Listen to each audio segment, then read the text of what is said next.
We are here today because we are all concerned by the World Health Organization's strong pressure to extend its powers, its structural and its financial capacities with a permanent effect over the sovereignty of the countries and over the self-determination of the people. I will initiate an independent evaluation at the earliest appropriate moment to review experience gained and lessons learned and to make recommendations to improve national and global pandemic preparedness and response. But one thing is abundantly clear: the world must never be the same. It is simply unthinkable that you would take an entity that had failed as badly as the WHO failed and award them any more powers. We are talking about global power over the citizens of the world, this organization which has served us so poorly. This is from the Health and Democracy Conference, 13th of September 2023 in the European Parliament in Strasbourg. Now, Philip Krauss is one of the lawyers involved in the Citizens' Initiative, challenging the European Parliament to reject the new international health regulations and the WHO pandemic treaty. It was in the wake of the COVID-19 crisis that the WHO has initiated a reform process which will bring significant changes to all of us, that will concern every human being and every of the 194 member states on this planet. In 2021, the World Health Organization and dozens of countries declared their intent to work together on a pandemic treaty affecting preparedness, response, and recovery. Through a series of 307 amendments and a global pandemic treaty, the WHO seeks to gain authority over health decisions of UN member nations that could affect the rest of the world in the case of something like another COVID pandemic. The WHO are introducing a pandemic treaty that will mean they'll be able to take your tax dollars without listening to your opinion or giving you the chance to vote on it. Is that democracy? As you know, this morning, the 193 member states of the United Nations approved the political declaration on pandemic prevention, preparedness, and response. In May 2024, the 194 member states of the WHO will have their final vote on both of these international agreements. This process takes place behind closed doors. It is not reported nor discussed in our newspapers, in our national parliaments, in universities, nor in society. The WHO claims in these two legal instruments an absolute and non-questionable leadership in all health matters as soon as WHO refers itself to pandemic prevention, preparedness and response. They're talking about here health products, vaccines, medical devices, personal protective equipment, diagnostics, assistive products, I'm not quite sure what that is, cell and gene-based therapies and their components, materials or parts. Cell and gene-based therapies, health products including vaccines, medical devices. It really sounds really quite terrifying that the WHO would have total power over imposing these on us. They want to give themselves surveillance power, determine treatments, vaccine mandates, vaccine distribution, vaccine intellectual property and profits, and they want to redistribute basically everything in the name of pandemics.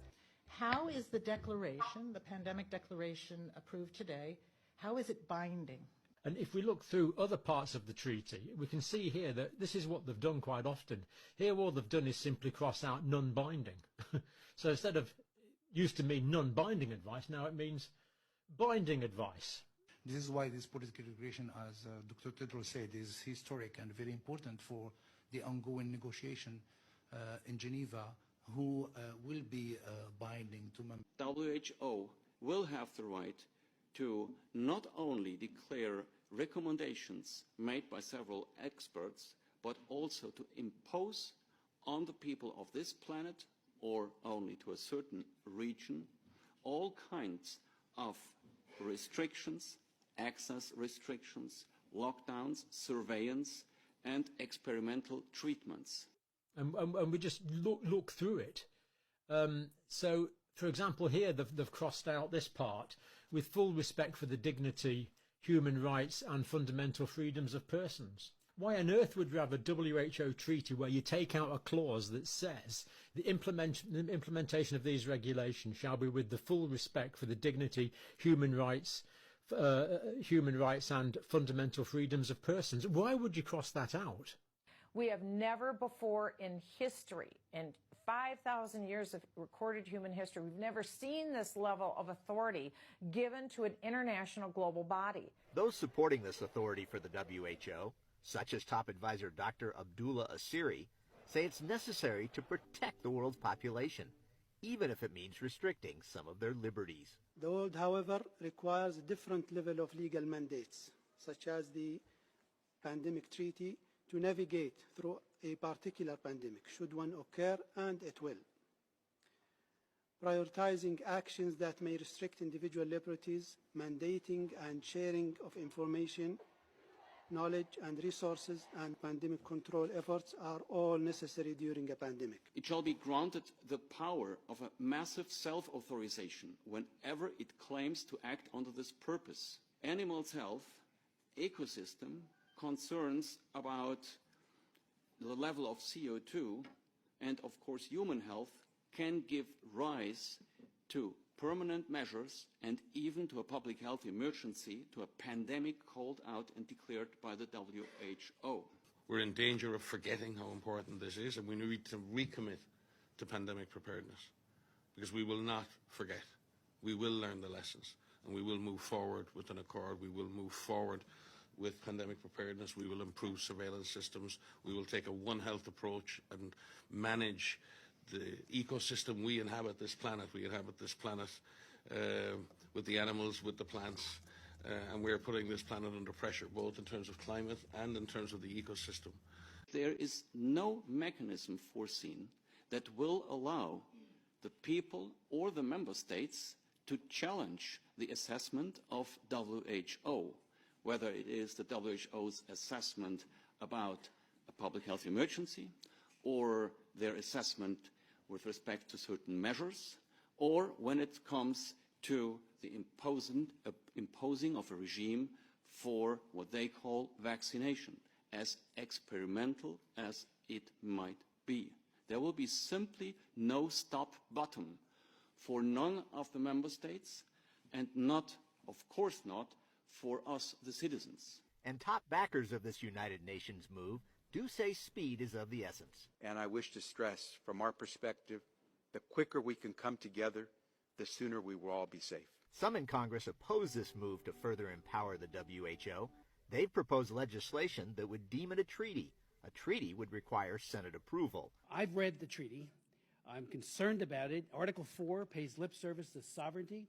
You're pushing for it. Next year is probably when it may get adopted.